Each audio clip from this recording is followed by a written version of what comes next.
You're listening to the Big Three of B2B Leadership podcast with Mike Faherty, where world-class business leaders share their secrets for personal, organizational, and market growth.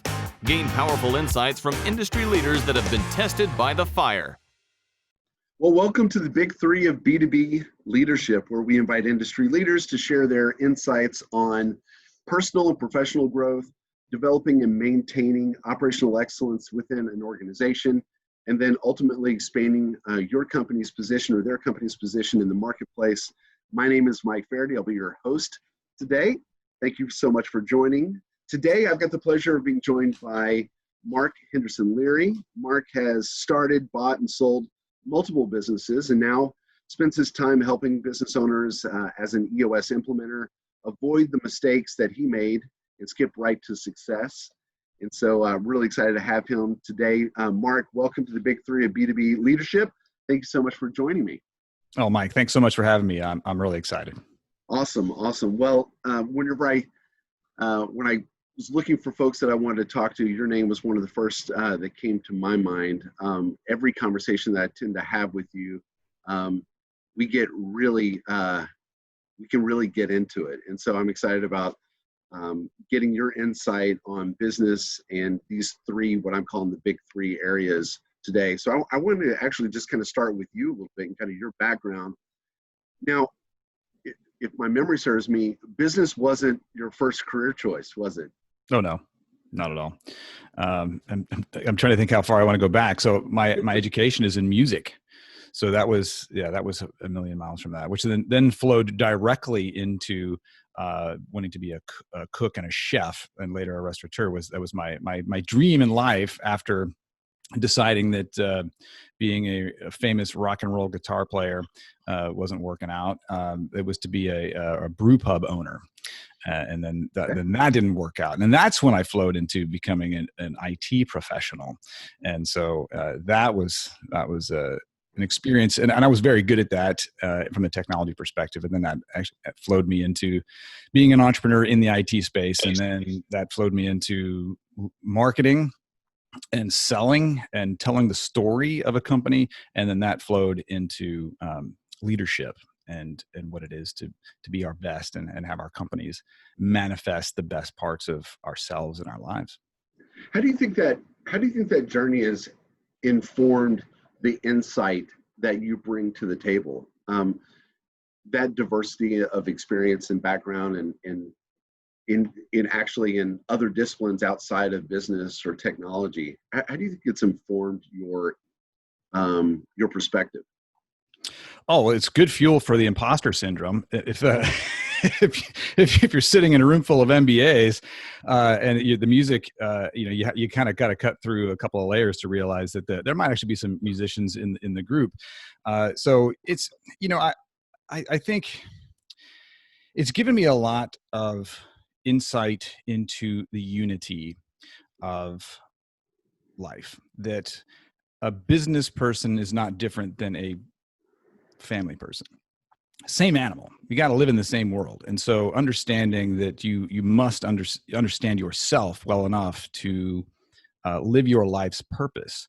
And if you're going to invest as much time, money, energy, and risk into running a business as most people do, it should probably align with your heart and the impact you want to make in life. Because you get the ability through business and work to affect people's lives is huge. And if you can align yourself really well about what you love to do and what impact you want to make in the world, when you pour that into your business, the impact of that, the magnitude is just can be almost unimaginable at times.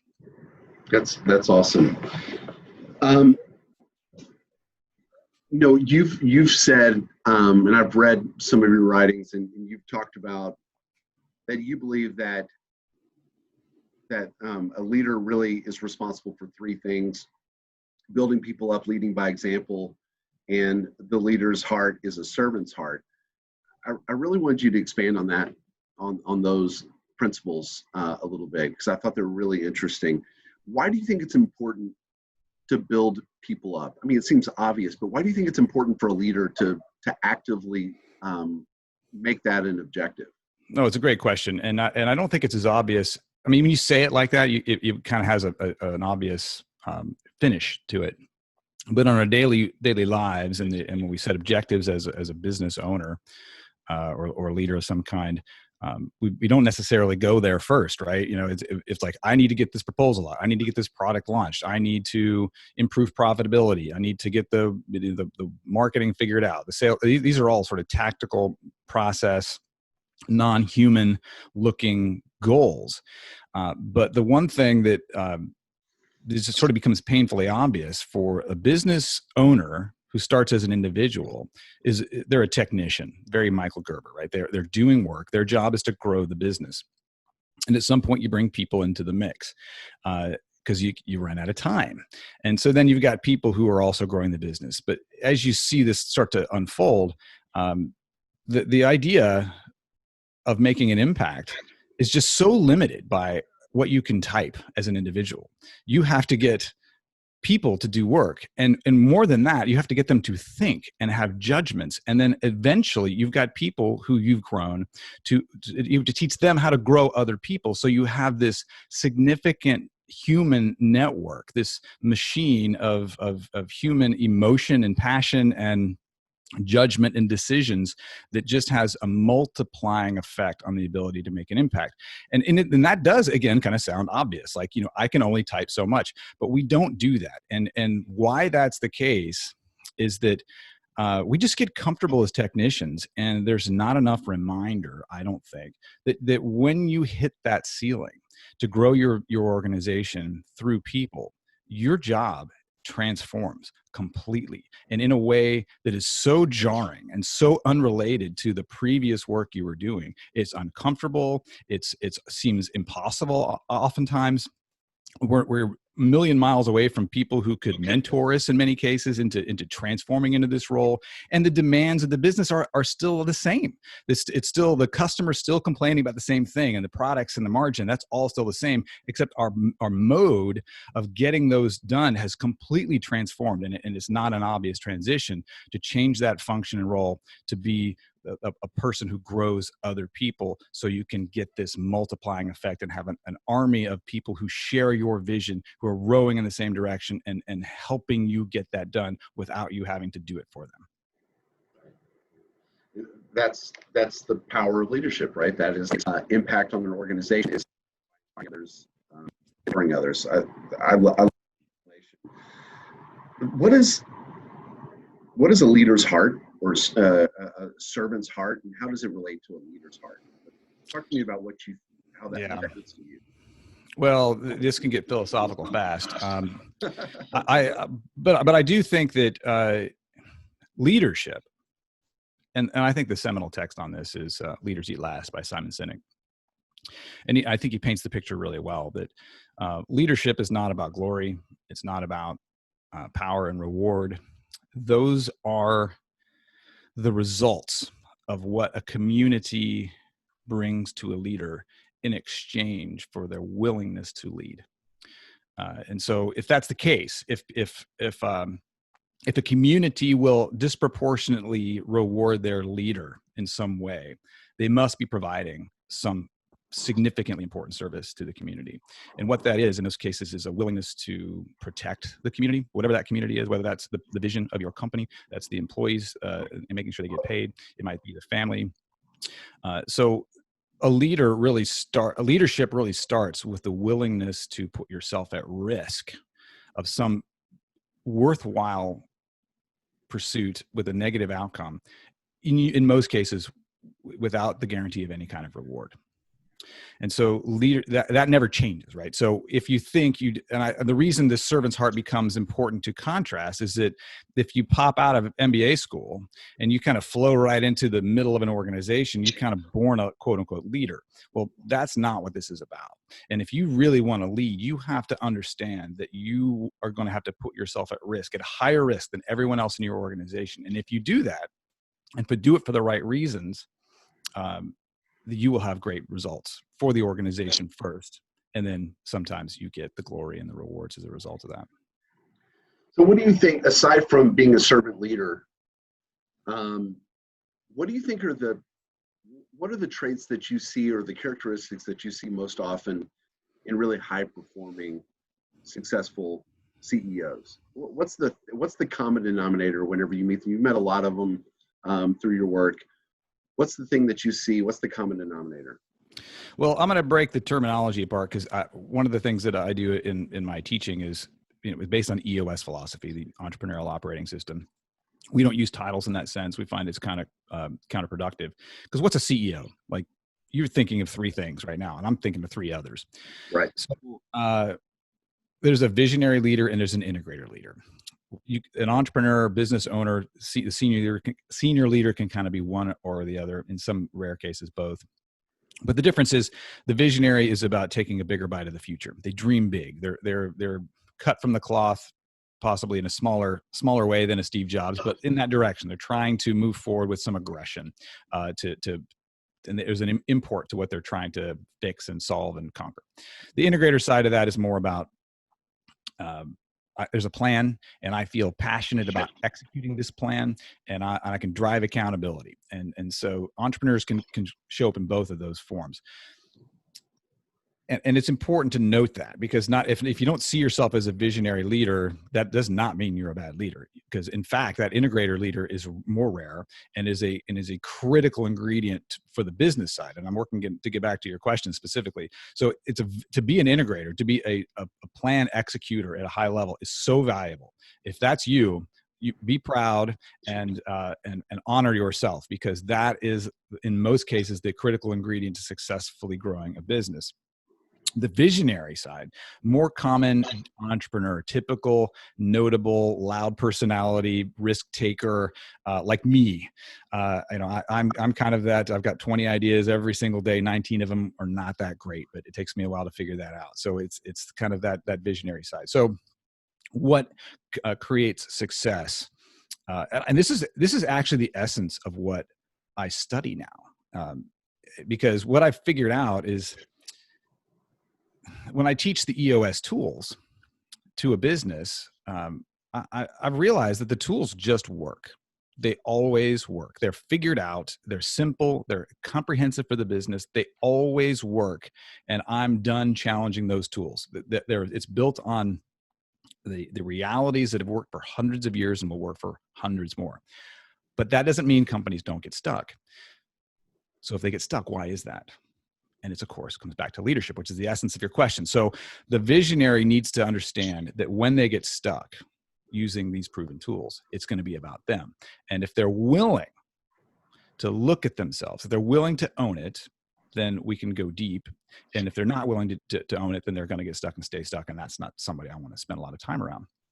So continuing to go down this path, where do people get stuck? Self-awareness is a big part of this. The desire to be self-aware. There's 100 ways people get stuck, but the most common one really is, as a visionary, not knowing their limits, not knowing that they shouldn't hold themselves to be personally accountable they need their perfect puzzle piece or puzzle pieces to perfectly balance their particular brand of inspiration and vision.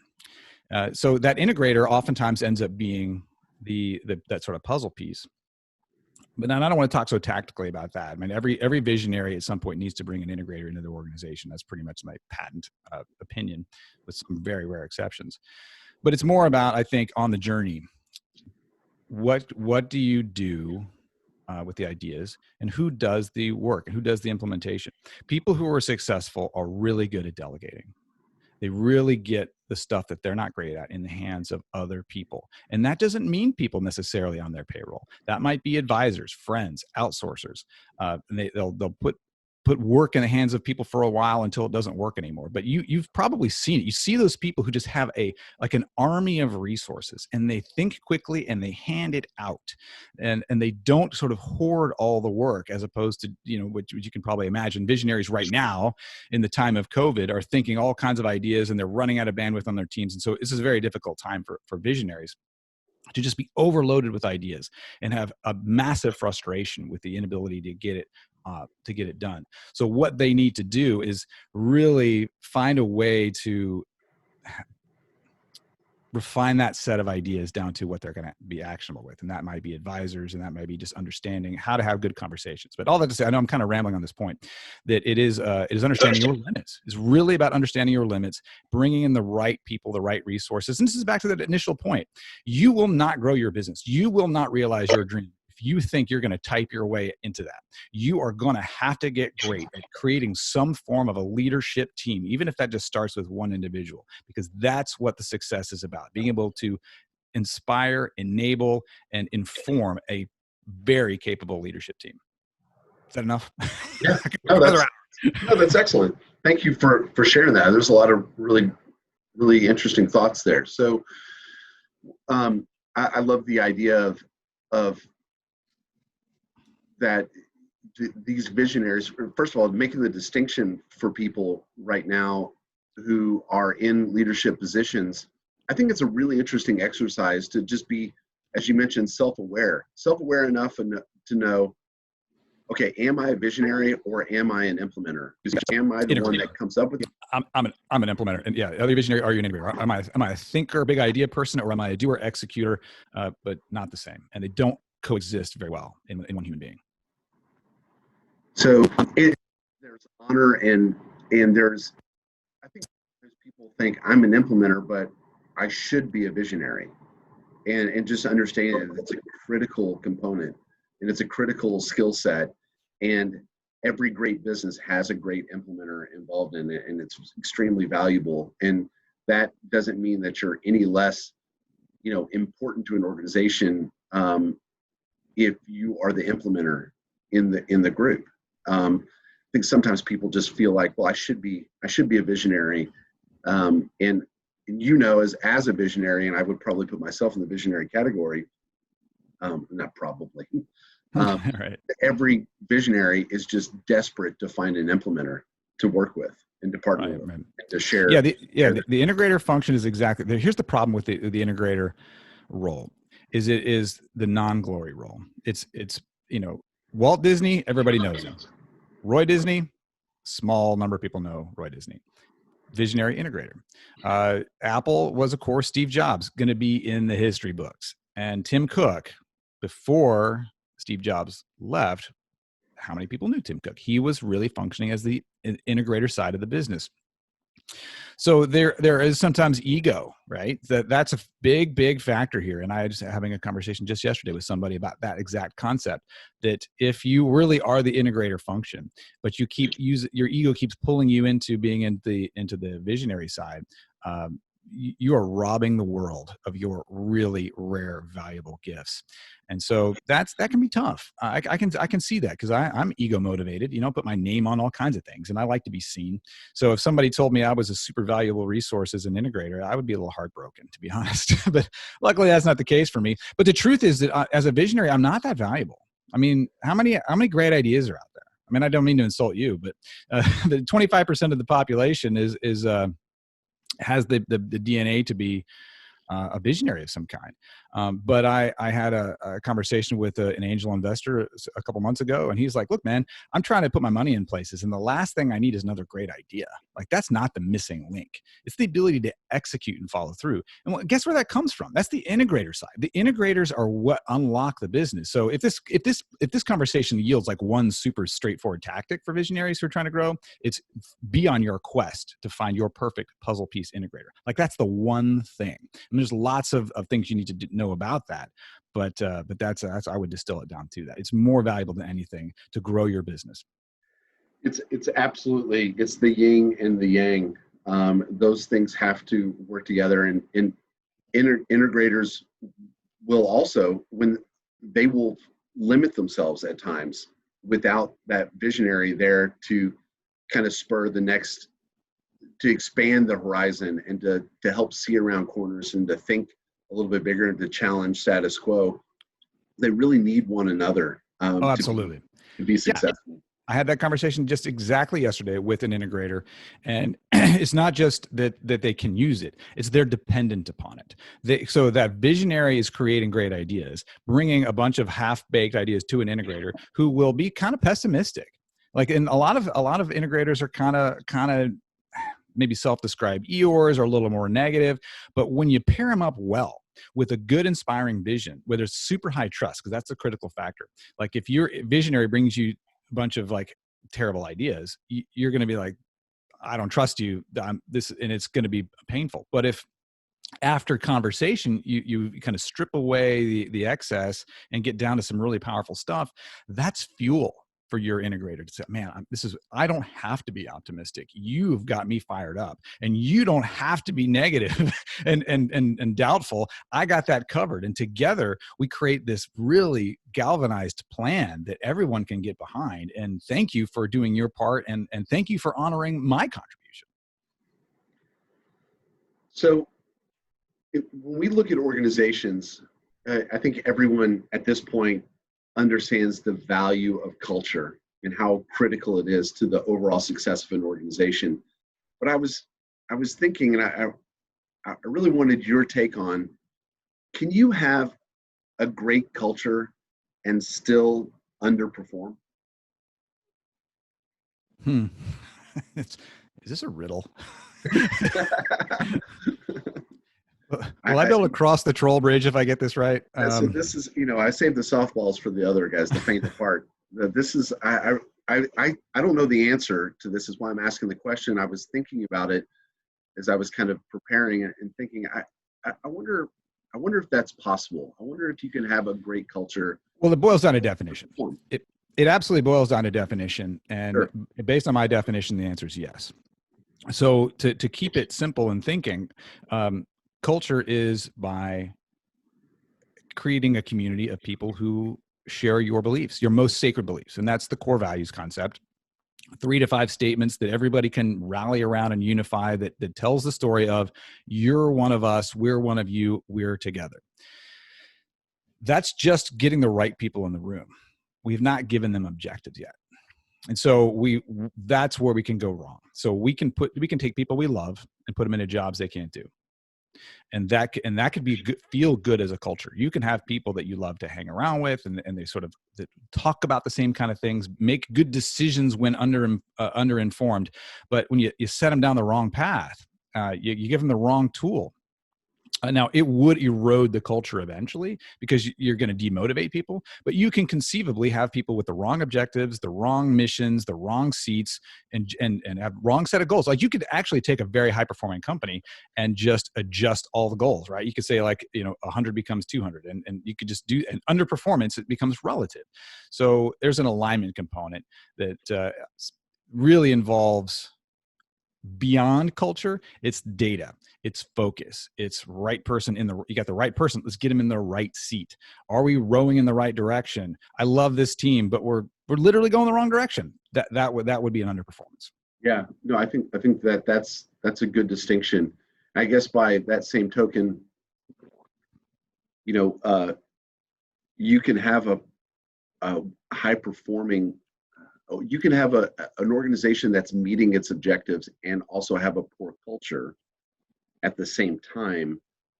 But like you said, almost the distinction is over time, if the organization is going the wrong way, with a great culture going the wrong way, it will erode the culture.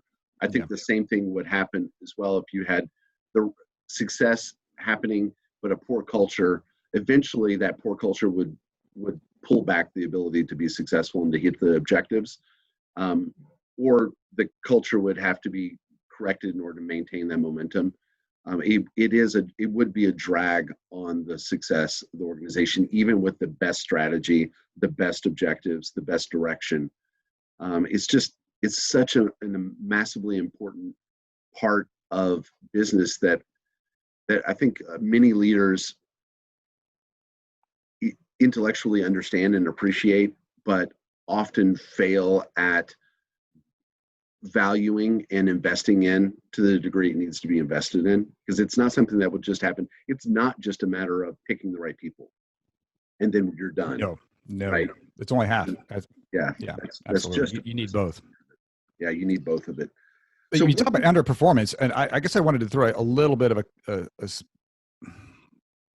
label or a highlight on what I think underperformance how it manifests.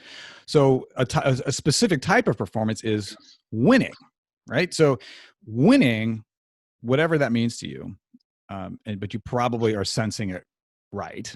If you're listening to this, like, what is winning? Well, you probably know what that means. Winning affords you a lot. So if you're winning and your culture is grinding, if you've got a results-oriented culture, but everything else is broken, you are burning hot and you're burning people out. Your turnover may be higher, but to the extent you're winning for whatever reason, you might be in a market that's really easy to win in. You might have a position or a patent or something, or there's might be some ingredient in your community, in your business or whatever, that's putting you in a position to win, that allows you to kind of trudge through anyway. And so that you can camouflage a lot of behavior. And oil and gas has had this forever, right? So when you're winning big and there's like, a $50,000 hunting trip is what the sales people are doing for their customers, like, what does culture even mean at that point? It's a culture of excess, and the winning allows you to forget every other rule. And then when you stop winning, like, there's nothing that holds it together at all. And so that's when you've got better alternatives and people move all around. And what we're seeing in the oil and gas industry is that those cycles are not what they used to be. They don't cycle up as high. And so now these oil and gas driven businesses and the industries that support them are having to say, like, all right, well, I can't just buy my way out of these problems anymore. I have to have a reason for people to be here and stay here. People don't want to move around. I really just cannot pay for people's loyalty. So all that to say that, to the extent you should use that vector, like, how much bad habit can I overcome with how much winning we are doing? And if you're not winning, like, you can't afford anything. You have to pull together that culture and you have to set your objectives, which brings me to this other point. And I'll just make it, unless you want to dive into it, that winning needs to be accessible to your team. And I see more often than not teams who set goals that are too high. They have a sense of a quote unquote need. We've got to be at this level. Well, the facts are in, and you're not going to get there. Right? So what we need to do is understand the reality of where we are and set objectives that we can hit. And when we do, we will build momentum. We will feel like we're winning. That winning contribution, that winning emotion begets more winning emotion. So make sure when you're setting objectives and you're defining performance, that it's realistic and winnable, so you can build that positive feedback loop of wanting to do more and more winning and gradually move that bar up. And that is an absolute cycle for success. And the opposite of setting impossible goals is a doom loop of defeat and demotivation. Right.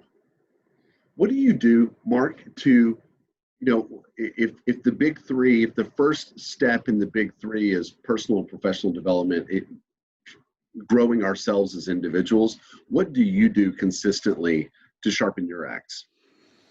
Oh, lots of things. I've always got a peer advisory group of some kind in my world. Usually at least one from an entrepreneurial perspective or from a peer perspective. Groups like the Entrepreneurs Organization or Vistage. I almost always have some form of coach in my world. And that is either from leadership perspective or, my ability to question, questioning strategies, coaching strategies. I'm a coach. So to raise my game as a coach, I get those ideas from everything from other coaches to therapists I work with. There's always a flow of that kind of thing. My podcast has turned into one of the best sources of learning for me. I started off on the journey of recording conversations with the hope that I would be able to record some things that I could say for people. And what I've learned is that this is probably the best opportunity I've got to learn and learn quite publicly and keep it clear that, I don't know it all at all. And there's lots to learn and it never really ends. Yeah. I think I love that you mentioned the podcast, because I've certainly found that this experience has been really exciting to be able to have conversations that I want to have with people and then record them for posterity, which is really awesome. But getting to have conversations with really bright, interesting people who have perspectives on the world that I can learn from. And so I think that's what's so powerful about the platform in itself, is that it's so accessible and democratized, if that's the word, so that people can people are empowered to go and have these conversations and to record them and share them, and we get the benefit of getting to hear them. I love your podcast. I love what you're doing. I love the conversations that you guys have on your show. It's just tell everyone what it's called. I will include the links in the. Sure. It's called You're Doing It Wrong with Mark Henderson Leary, and that's, of course, me. And the idea is to just to let people listen into a conversation between two people who have a passion for excellence in the entrepreneurial world, talking about a subject that you probably already know something about. But in this case, we're going to go deep and we're going to talk about it in detail so you can start to get the sense of nuances and information that may have been holding you back before. And so the light bulbs can start to go off that, oh my gosh, I thought I understood this, but no, I've been doing it wrong. And now I can kind of break through the ceiling and get more out of my marketing or selling or self-awareness or self-care as a visionary leader, or any of those things. So it's a really fun experience to just have those deeper conversations that are just not evident on the covers, or front or back cover of the books that all of us have on our desks. That's awesome. Well, thanks. I love it. Folks listening, got to go check it out for sure. You've written about a unified and intentional culture. And I wanted to know, we've talked a lot about culture because I think it's important when, the second element of our big three is organizational growth. And I think organizational growth at the foundation comes down to culture first. And then we kind of talk about how do we optimize and improve over time. But you've written this word intentional culture. Yeah. Can you expand on what an intentional culture is? Yeah, it's an important concept because I think people can kind of dismiss culture as like a choice. It's not. You got one. So you've either got a culture of high excellence and high standards, or you've got a random culture. You've got a disaffected culture. You've got something there, and it's self-perpetuating. In migrating over time, if you're not intentional with it, it's going to do stuff, and you're not deciding what it is. And it's going to be on the basis of your successes and failures in hiring people and coaching people and sending the messages. And so that's the intentional word is really to say, like, is success an accident, or are you going to own your own destiny? And culture is such, it again can be misunderstood by even people who are trying to be intentional about it. You have to understand, if you really want to be happy in your business as a visionary, you got to understand what's important to you. And you got to be able to put that into language, and you've got to be able to have conversations and enroll people outside of you into your vision. And culture is that. Culture is having a language to talk to people about, here's what our tribe believes, and people who don't believe this don't enjoy their time here. And if you can't have a conversation about it, you're not in control of it. And if you're having a good day today, there is no guarantee that you will have a good day in a year, because you're not driving, and you should drive. So if someone wants an intentional culture, what's the first thing? What are the 1, 2, or 3 just absolute critical must-haves that they need to have in place in order to build that intentional culture? Well, you got to have a core values conversation, which is they must be. I mean, when you write down 3 to 7 statements, hopefully closer to 3 of what we call core values, those are just sentences, right? So we do important work to discover what our core values are, which is also important, right? So we're not going to try to transform. Well, transform might be something we do, but we're not going to turn ourselves into something we're not. There's an authenticity. We got to know ourselves, and we got to know what we've created. And that in and of itself, it can be a little tricky to get to. But if we do that work to really discover who we are, we then kind of create these sentences that help us talk about it. But they don't really mean anything on their own. We have to then go repeat them and share them and hire people through a short speech about our core values. Here's what this means. Here's what do the right thing means. Here's what love your craft means. Here's what two coats of paint means two coats of paint means. And I can tell you a story about where we paid a price in this culture to live and honor that core value. And if you are somebody who would honor that and get it, then you will enjoy your time here. If you don't understand what I'm saying, if it sounds like a lot of work to you, then probably you'd be happier somewhere else.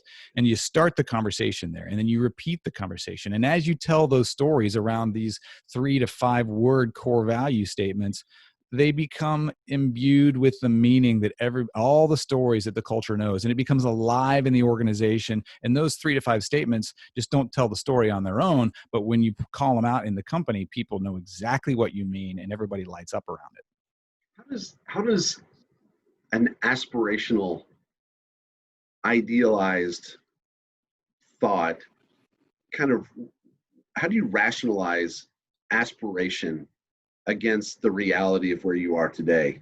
So maybe you've got a culture of, we don't care about our customers. We just don't value customers. But as a leader, I know that we should, and that's a problem in our culture.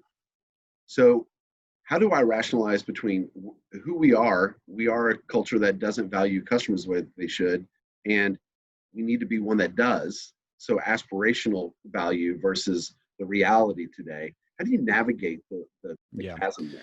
It's hard. A lot of people get stuck there. And here's the good news. You have customers anyway. So that wasn't the reason they stuck with you. So you can let go of that as a core value.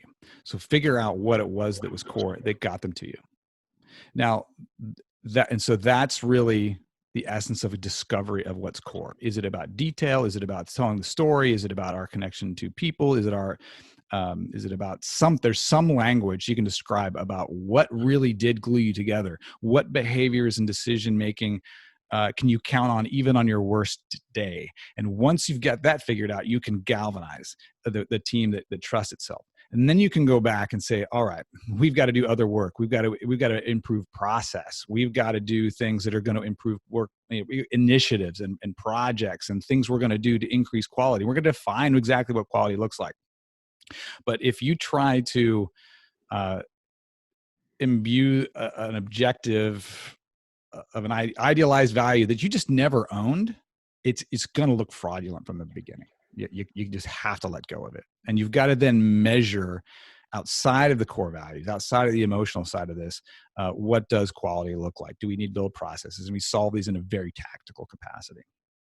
I love that. I love that's a brilliant response, Mark, that you've got customers anyway, right? So that wasn't the value. That may not be in your values, but there are other values there that are redeemable, that are causing people to want to transact with you. Let's spend our time uncovering those and building upon that foundation.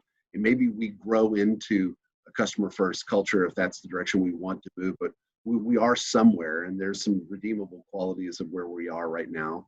And let's build from that. I just thought that was great. Thank you for that. So I want to take that a little further. So what happens if you say, I don't know what a good core value would be. Maybe it's something like, never afraid to give bad news, for example. And so they could imagine that a culture that's really bad on deadlines might be really good about telling you very early that we're bad on deadlines, that, this project is we're 2 weeks in and we're already 6 months behind. Like, wow. Okay.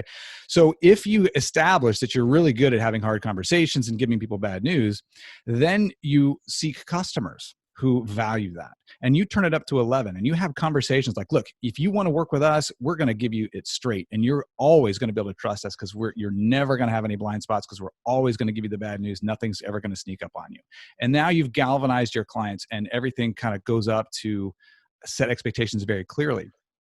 Many of the things that you were getting dinged on before, in terms of bad quality customer, much of that has just evaporated, because now you've got people who are aligned around the bad news side of it, and they're not worried about the things that you were trying to please your non-fit customers with. You having a target market client that doesn't really fit your core values.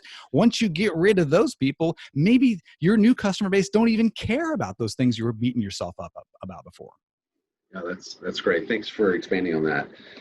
We'd be remiss if we didn't talk a little bit about market development and growth and business growth, and and because I think you've got a lot of insight to that. So one question I've got is when you enter into an engagement with a company, formal or informal, or an organization you've been a part of in the past, whenever you walk into that organization, you can see that there's a revenue problem, right? There's a revenue growth problem. What's one or two of your really go-to strategies? What's the thing that works for you more often than not, or every time even, that one silver bullet that just seems to always perform? What's the thing that you try to implement, or you try to do, a strategy or tactic that just works every time? Just to crack open revenue growth? Yeah. Is there a go-to move that just seems to play, that always seems to work? No. No? No. There's usually at least 3 complete lights out deal breakers in play, meaning like you can get 2 of them right and one of them being wrong will shut it down. First one is not knowing who your customer is. Like, we sell different stuff to different people all the time and we have no focus. Like, who are you talking to? Like, everybody. Okay, I've heard that is nobody. That ends the conversation for most people. Another critical one is we got the wrong person running the sales. Like, they're just not the right person for it, whether it's the sales leader or the salesperson, just the wrong person, which kind of flows into the third one, which is, and you and I have talked about this at length, businesses trying to sell, they don't know how to, which sounds obvious. But what I mean by that is a lot of entrepreneurs delegate the selling process too early due to lack of appetite for doing it, or being something like some form of lack of appetite, right? they want to do other work, or they something has changed and they want to redirect their time, and they try to delegate and hand it off in this kind of like eyes closed, drop it over the fence capacity. And so I'm frequently going back to anybody who's stuck and this can happen at a surprisingly large size company. Believe it or not, like in a $10 million company can do this, especially if a market shifts. And what that is having a customer journey that you don't understand. And because what we think of is a head of sales or a good salesperson can figure this out. They can figure out how to sell whatever. And that is just not the case. That is not the case. That, these great salespeople who drop into organizations and who are kind of clumsy and ignorant and they sell like crazy, you miss the point that person works in most cases for a company that's got a long history of all the bugs worked out of the sales process. The product, the brochure, the customer, the market, all that stuff's been figured out. And this bumbling salesperson is killing their number because of all the hard stuff that they don't even know has been figured out, is long since been figured out. So much so it's transparent.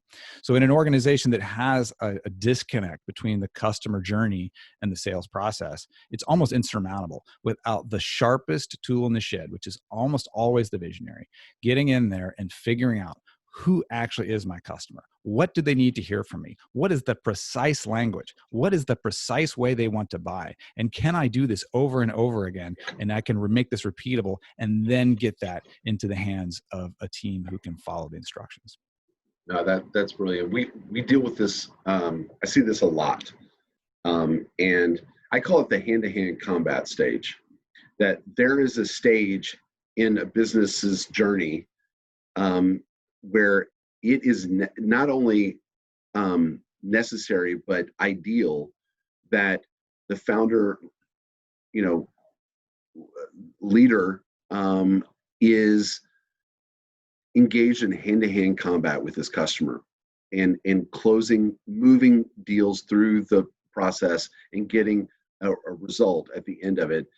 And the companies that try to, and that's usually for most businesses, my experience, it's like usually 0 to 2 million, that somewhere in that range, we have to be in hand-to-hand combat. And the organizations that try to skip that step really struggle. They haven't spent the time that is needed to really truly understand the customer. So they don't understand who they need to be selling to. They don't understand the problems that they're solving in the customer's language. And so if they don't understand those two things, and they don't understand the competitive landscape, like what are the other ways that my customers are solving this problem already today? And they go from, I created a solution to a problem I imagined my customers had, and I imagined this specific customer had. And then if they try to skip that hand-to-hand combat stage, they go out to the market with a message to that specific persona if they're smart enough to figure that out. And I don't mean to be, demeaning there, but if they have an understanding of the process that allows them to understand that they need to do that, and they go out to those customers, they're talking to the wrong people about the wrong things in language that the customer doesn't understand, and they think that it's a product problem. Yeah, It might not be a product problem, right? It might not be a solution problem. It might be that you're selling to the wrong people the wrong way, talking about things in a way that they don't understand it. And so the only way to short circuit that process or that challenge is to get in there and do it daily, one-on-one with those people. And you will quickly learn that it's not this. I thought I was selling to the CFO. I'm actually selling to the controller. It's a different person. And I don't say it this way. I say it that way because that's the language that they use. That's how they articulate the pain that they're experiencing. So I need to align to the language that they use, not what I thought that they would say, or not that what I imagined their challenge was. Like, get it from them firsthand. The companies that go through that and then say, okay, now that we've got this, just like you said, now that we've got this and we've documented it, now I can scale from here. When you try to skip that step, we get that call a lot of time. I got a technical founder who's on the phone with me and says, the product's ready, we're ready to go, I need to scale. I'm like, oh man, I'm not sure you really understand that you're working with a hypothesis. Right. So what we're not going to scale right now. What we're going to do is prove your hypothesis. And that's really valuable. So if that's what we want this engagement to look like, then let's do that. But let's understand that we're learning right now and we're proving something right now. We're not scaling the business. Once that's been proven, then you scale. But we're still dealing with a hypothesis.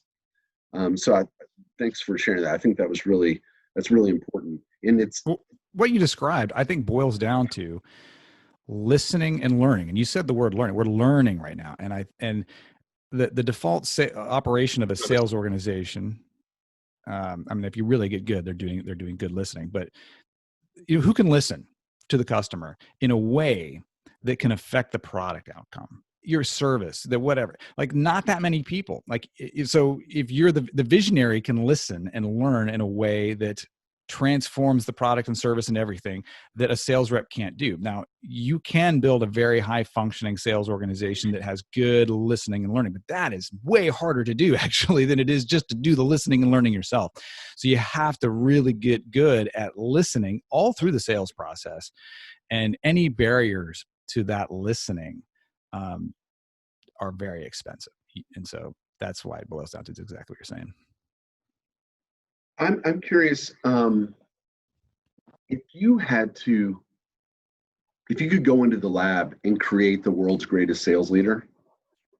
You talked about, there are a few things that will cause a sales organization to fit. Not knowing your customer is having the wrong leader in place was the second point.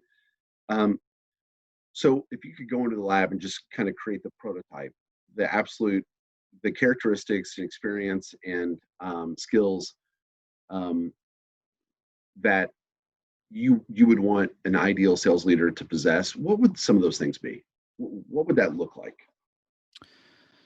Well, there's a pretty big continuum in terms of how a sales leader needs to interface with their client. And if you think of like a B2B or a B2C world where you've got lots of transactions and they're very distant from you, you're doing a lot of data analysis. And but even that, I always recommend people say, hey, I know it's like a $1 cost per customer acquisition. And if you pick up the phone, it's going to cost you $200. And so this isn't workable long-term, but for your first 10 clients, or maybe the first 100, go negative and talk to them and close them, in person. And eventually, because you need to have all of that learning and language built into the system. And so great sales managers, great sales leaders are accountable. They're not salespeople. That's the non-negotiable element of that. They're not salespeople. They are people who can look at the truth and they can make decisions and make changes on the basis of what they're experiencing. The problem, though, is that there's a dual role in almost all, certainly anything services or complex or B2B sales, where there's a lot of human interaction between a sales leader of some kind, which puts them into a salesperson mode. And that can get tricky because if you get a good sales manager, they may not be that great salesperson, and vice versa. You're more likely to have a salesperson in a sales leader capacity, and they're really not that great, the leadership side of it. They don't want to do accountable type of work. So if you could, the very best person is somebody who really isn't even in the sales process at all. I mean, the very best archetype would be like a sales coach trainer, different person, and a sales manager leader who's in the data. It's like, here's what we're finding. We're stuck here. Fix it here. And this is not working. And this is costing us too much money. And let's do something different, and just constantly changing the formula to get better and better results. Yeah, that's interesting. You put it that way. I think so. You would challenge an organization that had a sales leader who had, and by leader I mean let me clearly define that: someone who has a team of salespeople that report to this person. You think it's a mistake to have that person have a quota, an individual quota? They should not carry their own bag. I don't know if it's a mistake. I wouldn't say it's a mistake. I would say there's a cost. Yeah. And the cost is just inability to do the other things that are more higher value. Yeah. I mean, it's just like that delegation thing. You're in most organizations, you're blending the hats, but really if you've got 3 sales reps, which is more important, your individual quota or getting 3 people above quota? Like that's obvious logic. But in reality, that's not how it works out, because there's a key player on the team who's got these critical 3 accounts that they've been working with us. They've been with us for 10 years. I think they're ready to move into management, and I need them to kind of function as lead, and you get this push and pull. And so you've set them up for some form of inefficiency at best. It does work, but it's not the most efficient thing to do. So that's just the reality. Do you think sales training works? Oh yeah. But again, it's based on the foundation. So you're talking about the 3 deal breakers. Like if you got the best salesperson in the world, but you don't have the right messaging, you don't have the right customer base, and if your organization doesn't know what they stand for, is constantly shifting gears, and there's no integrity, or there's a bad culture, all the sales technique in the world will not help you. If you it's the way I kind of think of it, is working closest to the money. Meaning, if your existing customers are the very closest, your close prospects, we're getting ready to close, that's a little further away, but still pretty close. Your warm intro leads, further away. The people who you don't know at all are furthest away from the money. When you have a funnel and you've got populations in each of those, and say you're closing 2 or 1 out of 3 of your high probability leads, if you can use sales training very close to the money and get that 1 out of 3 to be 2 out of 3, that is your best bang for the buck, period. It's the lowest cost of acquisition. You can see it. It is birds in the hand you're taking advantage of. Now, you also need to be better qualifying and making sure that you really should be should you close those, those 2 out of 3, where they're the right target market?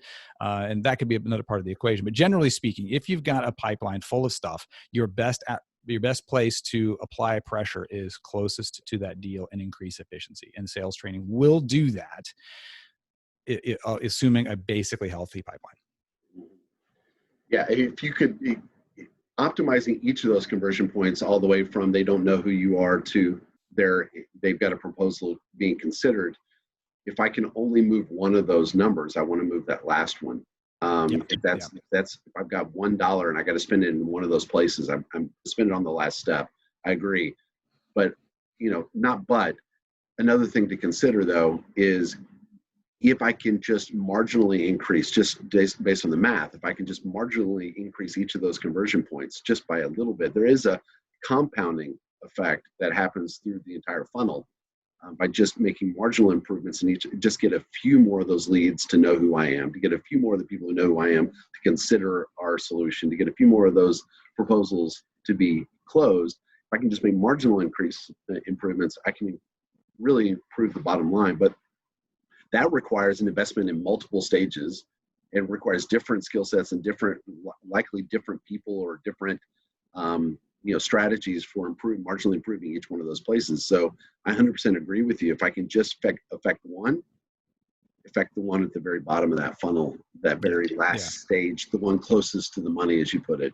I agree with that. So I think there are a lot of people I hear who've just been burned and given up on sales training. Just said, I invest and I don't see an improvement. I don't see a change. And so, we're just not going to do that anymore. So that's bad sales management, right? So I'm just going to I'm blatantly assault. If you don't know your funnel well enough in terms of where it needs healthy improvement. And I do see that there's pressure in the organization. We need to sell better. We're going to apply sales training to my sales team.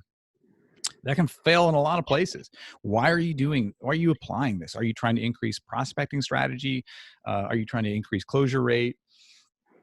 And there's a lot of places it can fail for sure. One of the worst ways to do it is to apply it unequally and have a sales training methodology applied to 2 out of your 5 reps. Because then there's 3 reps who are unwinding all your training from the 2 other people, because oftentimes the sales methodologies are incompatible. But as a sales manager, you have to look at that funnel. Is this a prospecting problem? Is this a hiring problem? Is this what's our close rate? How close is our close rate to industry standards? Like, are we already at max? What can we? How close are we to optimal? And I do think that a lot of sales managers, instead of thinking, try to apply sales training just to kind of jazz it up. Well, that's great. Mark, we could do this all day. I've already taken up a lot of your time. I really appreciate you joining me today. Thanks for sharing your insight with us. Mark, what's the best way for people to connect with you? Just get me on the web. I'm on LinkedIn, but the website's easy to find. It's www.leary.cc. That's LEARY.cc. No O's, no M's, just CC. Cool. And I know they can find information about the podcast there as well. Absolutely. Podcasts, other things. You can find me all the information, resources, downloads, information's on the site.